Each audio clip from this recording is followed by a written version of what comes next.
Assalamualaikum warahmatullahi wabarakatuh. Perkenalkan, nama saya Azhar Korida Salsabila dengan NIM 2509096027. Di video kali ini saya akan membahas tentang materi pengantar arsitektur, khususnya mengenai 3 komponen utama dalam bangunan gedung.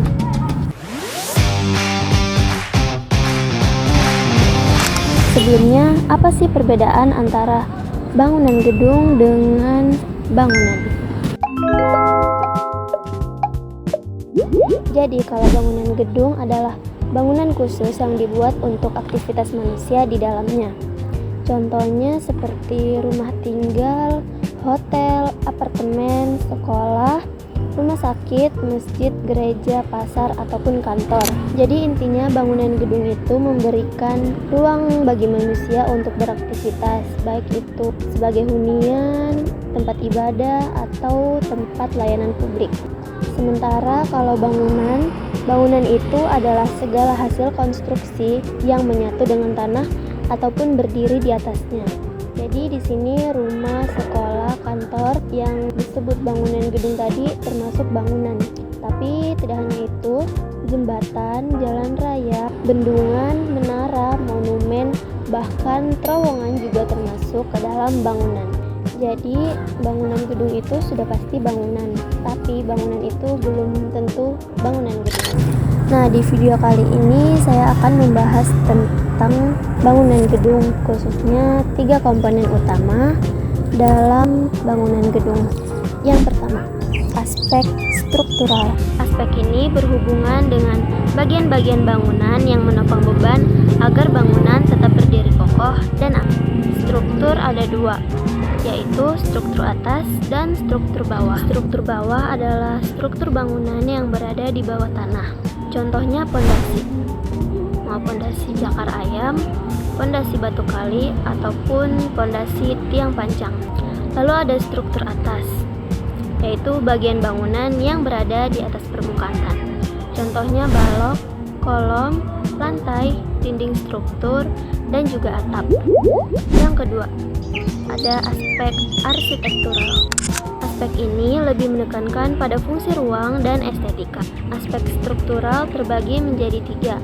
Yang pertama ada elemen non-struktural, yaitu yang tidak termasuk ke dalam elemen struktural. Contohnya seperti plafon, dinding penyekat, ataupun bukaan, yaitu seperti pintu dan jendela. Yang kedua ada ruang dalam atau interior. Contohnya kamar tidur, ruang tamu, ruang kelas, atau ruang kantor. Lalu yang ketiga ada ruang luar atau eksterior.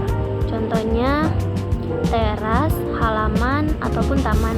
Yang ketiga, aspek MIP atau Mechanical Electrical Plumbing. M. Mechanical. Contohnya lift, eskalator, sistem AC, atau sistem pemadam kebakaran. T. Electrical. Meliputi segala instalasi listrik seperti penerangan, stop kontak, atau panel listrik. P. Plumbing. Berhubungan dengan sistem perpipaan seperti saluran air bersih, saluran air kotor, wastafel, toilet, atau septic tank. Jadi kesimpulannya, komponen utama dalam bangunan gedung itu ada 3.